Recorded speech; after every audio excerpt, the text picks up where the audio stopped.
Okay, now in this video we're going to be looking at minor key signatures. There was a video a few weeks ago where we looked at major key signatures. Remember, a key signature is basically what's telling you what notes, what chords you're allowed to use in a piece of music. Every piece of music, like I said last time, will have a key signature, okay, except some rare exceptions, okay, some rare circumstances, like in some 20th century classical music. Every piece will have a key signature. Every piece of pop music will have a key signature. The vast majority of classical pieces will have a key signature. Okay, jazz, blues, whatever, will have a key signature. It will have a key. So far we've only looked at major ones, but there's also minor ones, okay? And again, it basically all comes down to, does the piece ultimately sound happy or does the piece ultimately sound sad? Major being happy, minor being sad, okay? So we've looked at major ones, like I said. We're now going to look at minor ones. And just like with the major ones, there is a formula which tells you how to work out if your piece is, how to work out what notes there are in the key signature. Okay, so the formula is just tone, semitone, tone, tone, semitone, tone, tone. Okay, so remember that we had one for major key signatures. You apply that formula to any starting note and you can work out all the notes that are in it. It's the same here. Here's your formula. Okay, remember a tone is double a semitone, so a semitone is right next to it, a tone is double of a semitone. Okay, apply this formula to any starting note and you can work out the notes in it. So let's just take, nice and easy, A. A tone up from A gets me to B. Semitone up from B gets me to C. Okay, semitone up from C gets me to, a tone up from C gets me to D. A tone up from D gets me to E. Okay, a semitone up from E gets me to F. A tone up from F gets me to G. And then a tone up from G will get me right back to A again. Okay, so this is my minor key signature. Okay, and it's the same formula. Start on a different note, start on any note, it doesn't matter. This will tell you what notes are in that key. So let's start on F, go up a tone, I get to G, go up a semitone, and I get to G sharp or A flat. Okay, now A flat is the correct one here, okay? Because in a previous video I talked about how on a stave, if I've got a note on the G line already like I do, I don't want to have a second one complicating things. I want one on the A line next instead, so it will be A flat. Okay, I don't want to have two notes on the same line or in the same space, one of them with an accidental, one without. It's a lot easier if it just goes up one by one by one by one. Okay, so I've got F, G, A flat, I go up a tone from A flat. Again, it could be A sharp, but then I'd have two notes on the A space, so it's going to be B flat. Okay, I go up a tone from B flat, get to C, semitone up from C. Again, same issue, it's not going to be C sharp because then there'll be two notes on the C space. It's going to be D flat, go up a tone, I get to E flat, another tone up will get me back to F again. Okay, so that is my formula for working out these different notes. Okay, and what I'm going to do is I'm going to ask you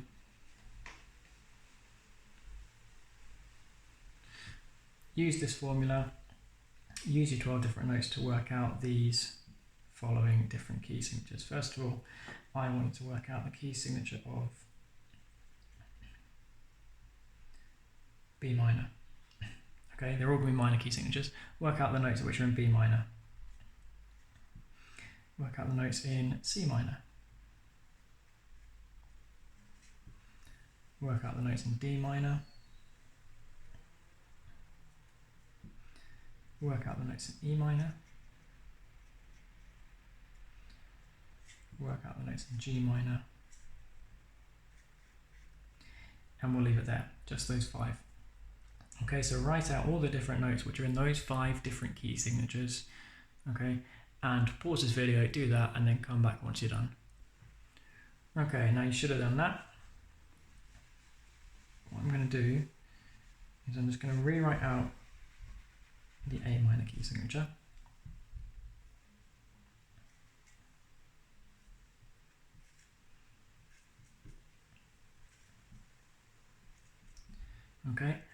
And also I'm going to number these, okay? So if A is our root, that's going to be number 1. Okay, I'm going to use Roman numerals here. That's number 1. B is going to be number 2. C is going to be 3. Okay, and if you've watched the one on cadences, you know why I'm doing some in capital letters, some without. We'll talk about that in a second. D is 4. E is 5. F is 6. And G is 7. Okay, so remember, if it's a capital, it means it's going to be major. If it's lowercase, it means it's going to be minor. So if I've got in the key of A minor, if I'm in the key of A minor and I've got a C chord, it's going to be a major chord. If I've got an F chord, it's going to be a major chord. If I've got a G chord, it's going to be a major chord. Okay. Whereas B is going to be minor, A is going to be minor, D is going to be minor. Now E, I'm going to put in brackets for a minute, because very occasionally that G note, or that 7th note, will not be a G. It will sometimes be a G sharp. Okay? And E to G is a minor third. However, E to G sharp is a major third. And sometimes you'll get that 5th chord being major. Okay? Even though in the key of A minor it's got a G and not a G sharp, very occasionally you'll get pieces that will use an E major chord instead of an E minor chord. So if we go back to our cadences from that last video, and we've got our perfect cadence of 5-1, in this case E minor to A minor, you do get that. You do sometimes get E minor to A minor, but you also sometimes get, should make that minor, you also do sometimes get E major to A minor. They will sometimes replace that G with a G sharp. It just sounds a bit nicer. Sometimes it just sounds better to have it as E major instead of E minor. And again, it doesn't matter what key you're in. Okay, so if we're back in F minor,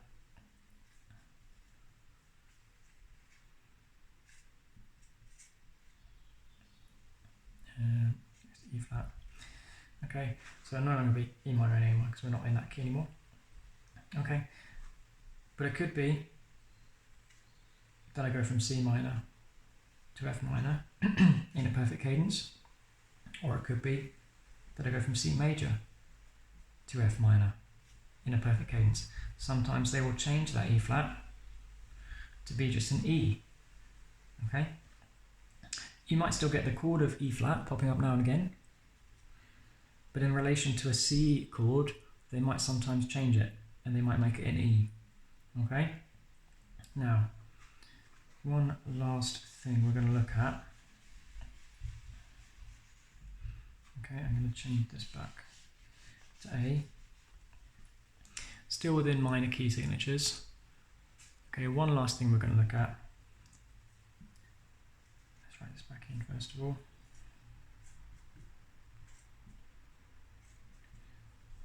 Is what we call relative key signatures. I'm going to change that briefly to relative. Every key signature, major or minor, will have a relative. And what this means is it will have another key signature which shares the exact same notes.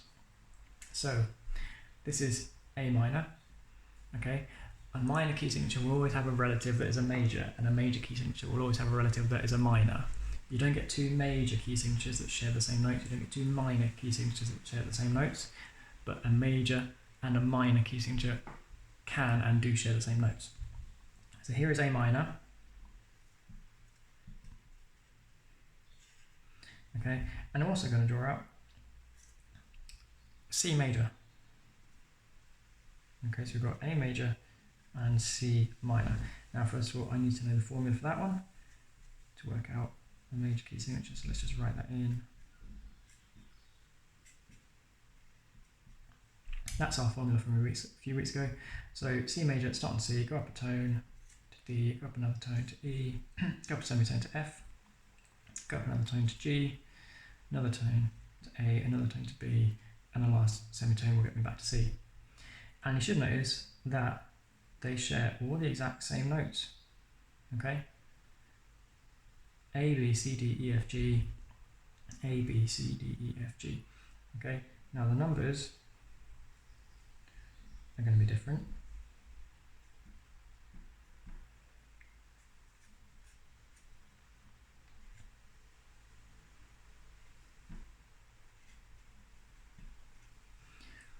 Okay, so the numbers are different.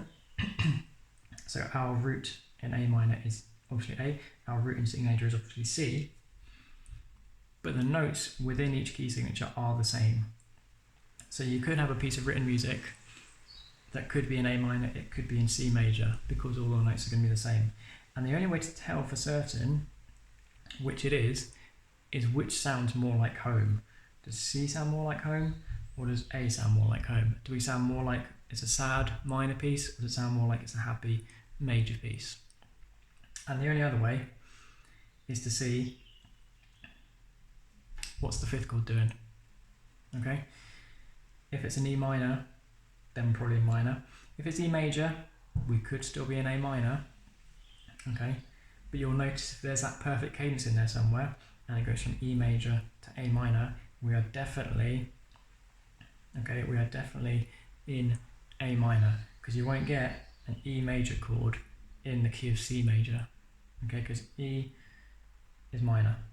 There's your little lowercase there. So E is going to be minor within C major, but it could be major within A minor. They might change that to a G sharp, okay?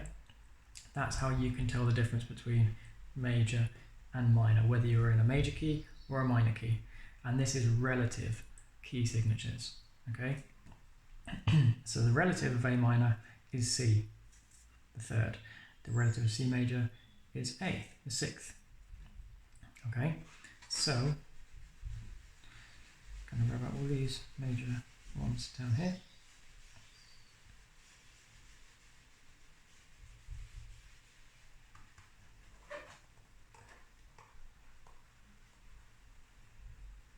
And let's get rid of that.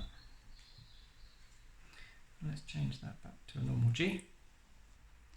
Now, a second ago, I got you to work out the key signatures, the notes that were within B minor, C minor, D minor, E minor, and G minor. So let's just write those out again quickly. You do not need to work out what the notes are again.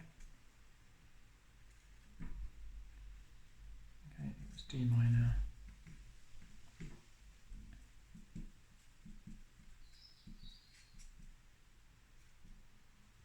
And to do number 5.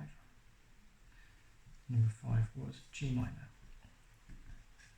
What I want you to do now is, with those 5 examples of minor keys that you've already worked out, is I want you to work out what's the relative major of each one.